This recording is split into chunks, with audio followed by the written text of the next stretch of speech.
not Tunisia or Egypt. We, the Libyan people, are completely different. That is not to belittle other peoples, but we have our own means. Yes, there are many demands. The position is clear with the executive establishment in Libya. Saif al-Islam has a reformist approach. The leader has been urgent for dealing with many matters which you are all aware of. In Bahrain, thousands of people have returned to Pearl Roundabout, the center of anti-government protests, and it was also the scene of two separate attacks last week by security forces. But police and soldiers have now left that area. The government says that talks with opposition groups are underway, but as AlJazeera's James Bays reports from Manama, many protesters say that they won't be taking part. The Pearl Roundabout, the place that's become a symbol of protest in Bahrain, back in the hands of thousands of people. This had for a time become a closed military zone, the place where soldiers had fired live rounds, rubber bullets and tear gas at protesters. When the army were pulled out, it looked as if the riot police would stand firm.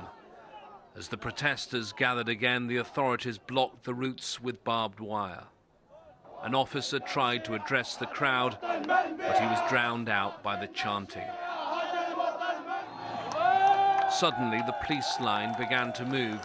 They'd received new orders and got into their vehicles, starting to drive away. The crowd took their chance.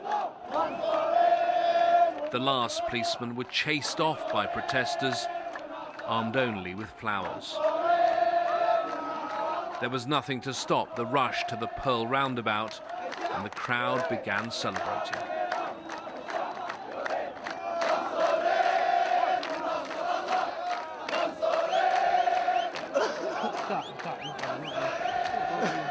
After the massacre that has occurred here, the Pearl Roundabout holds a very big symbol to all Bahraini peoples over here.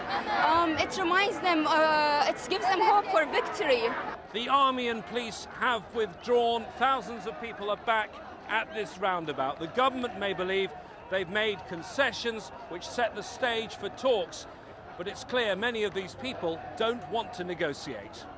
We reject all negotiations because of the blood, what happened here, scattered everywhere. There are a lot of people dead, and we are asking for moving this country, for this government.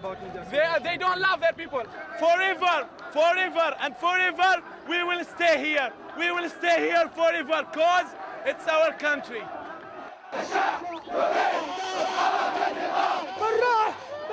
The protesters are back at the Pearl, but this country's problems are a long way from being solved.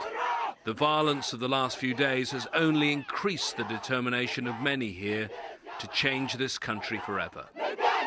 James Bays, AlJazeera, Bahrain. Riot police have also clashed again with anti-government protesters in Algeria's capital. Officers broke up a rally after thousands gathered in the center of Algiers. Police disrupted a similar rally last week, which was organized to call for better living conditions and greater freedom, while government supporters have also been taken to the streets, adding to the tension. We have a president. We are not against him. We are not against His Excellency, the President of the Republic. How can she speak against the march? The president doesn't give us anything. He's a stealer. They're all stealers. In Uganda, counting of votes is underway. That's after Friday's election. President Yoweri Museveni is hoping to extend his 25-year rule. Now, official numbers are expected on Sunday, but early results are projecting a landslide win for him. Mohamed Ado is in Kampala. President Museveni has taken an early lead in votes already counted and tallied. Election officials say the margin between him and his most formidable challenger, Kizza Besigye, is so wide that President Museveni is on his way to giving himself a new 5-year term in office. That will make his rule of Uganda 30 good years. The opposition have already started complaining. They say the vote is rigged.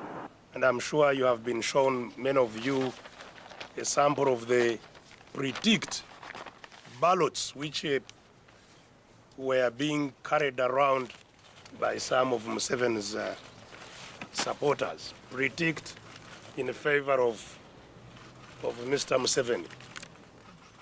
These were found out just outside the polling stations. Security has been tightened in and around the capital city, Kampala, where majority of the opposition supporters are.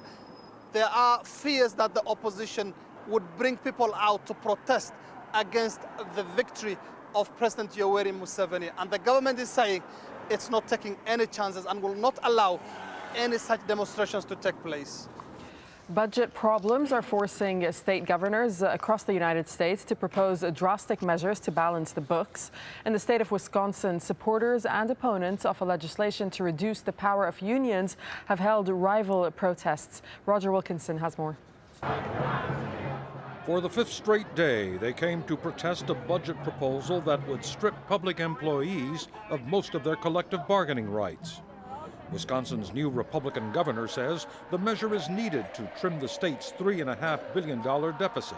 It's either a matter of making reductions and making modest requests of our government employees, or looking at massive layoffs at a time when we don't need anybody else laid off. Show me what democracy looks like! These public employees say Walker's move to limit their collective bargaining rights and force them to contribute more to their pensions and their health care goes too far. They say his intention is to break the back of the public employee unions. All of us know that cuts need to be made. Everybody knows that everybody's got to pay more. That's not the issue. The issue is that there is language in the bill that busts our union. Republicans, who won a majority in both houses of Wisconsin's state legislature last November, vowed to curb state employee benefits. A lot of our budget problems are caused by the most generous public employed pensions in the country. Walker supporters also showed up at the Capitol Saturday, but they were heavily outnumbered by the other group of protesters. It has become a bitter partisan battle. Public employee unions are strong backers of Democrats across the United States, and President Obama says they shouldn't be blamed for the state's budget woes. Some of what I've heard coming out of Wisconsin, where you're just making it harder for public employees to collectively bargain generally, seems like more of an assault on unions.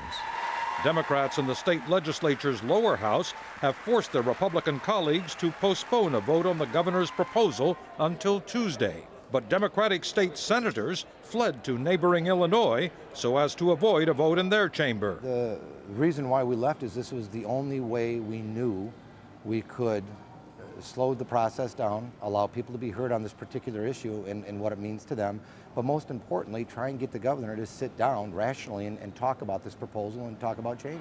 But the governor refuses to budge, and the standoff continues. It's a battle that could be repeated in other states as they struggle to fund basic services at a time of dwindling revenues. Roger Wilkinson, AlJazeera. Well, in the wake of its revolution, Egypt has opened its Rafah border crossing into the blockaded Gaza Strip. But for how long? That report's coming up.